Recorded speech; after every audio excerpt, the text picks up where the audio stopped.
Welcome back to the Seaboard Central, everyone. In today's video, we're going to adjust the decoder settings on this Atlas MP15 DC. We're going to install a new speaker, and we're going to fix the brakes on it.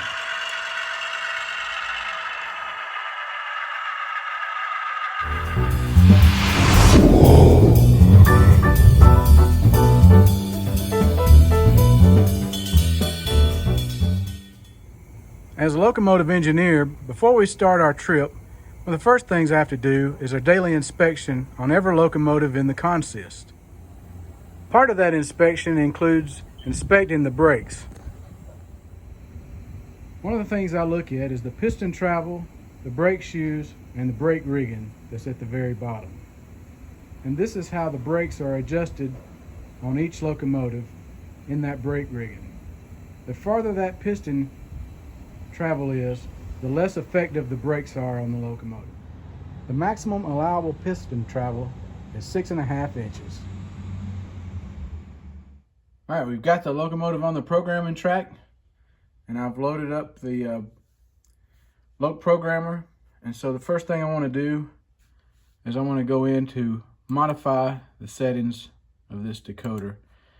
So it's going to read the decoder data on the locomotive and come back with the current settings, and we're going to make a few changes to it.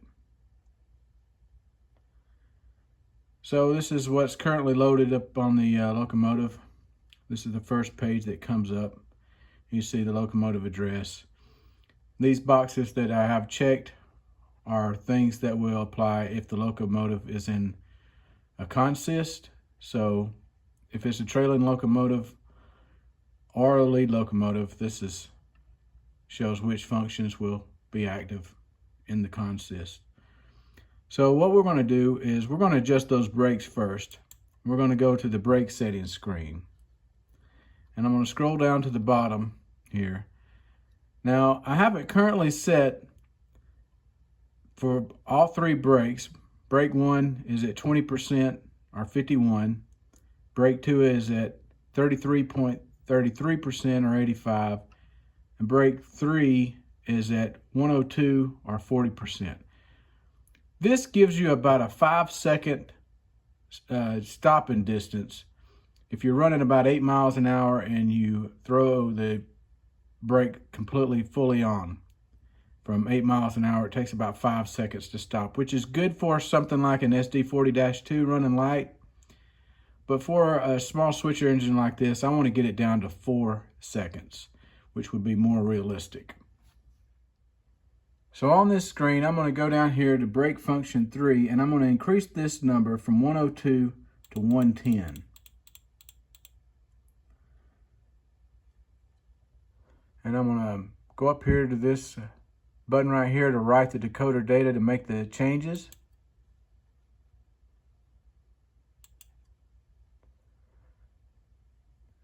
And it's going to save that change into the locomotive. Now I'm going to show you how I have my brakes set up in the function map. Now I have all three brakes on F6 for the independent brake. Now some people may say, well, you can use just one of those brakes.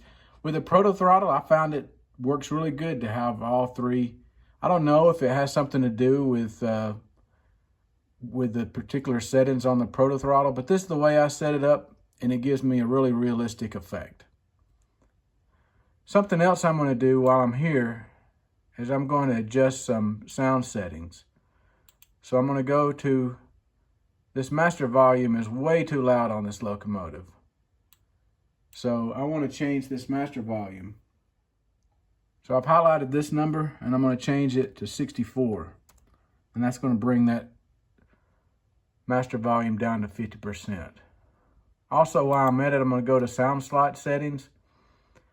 On a locomotive, the loudest thing on a locomotive is definitely the horn. And it's way up there, so that's good for that. So everything looks good. Let's save again.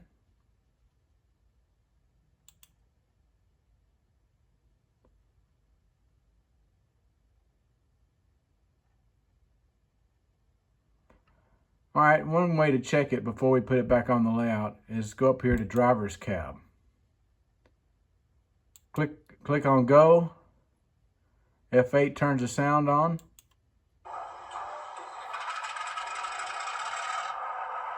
And we got sound.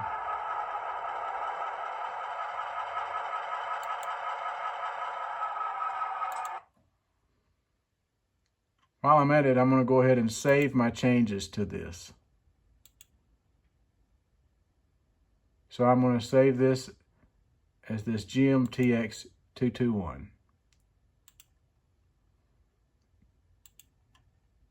All right, let's put it on the layout now.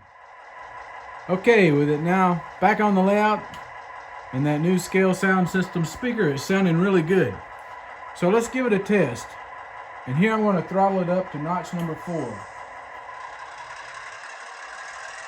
That'll get it up to about 10 miles per hour. All right, I'm going to drop it to idle and jam the engine brake on. And it's taking about 4 seconds to come to a stop.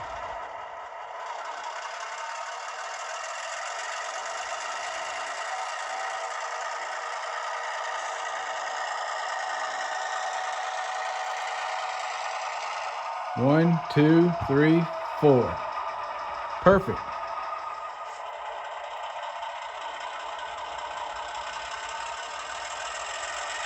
So we've successfully adjusted the brakes on the MP15.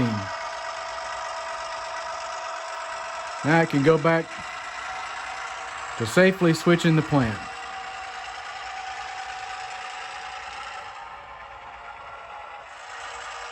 Hope you enjoyed this video. Be sure to tune in next week for the monthly layout update and see what all has been happening on the Seaboard Central. Until then, thanks for stopping by and happy model railroading, everyone.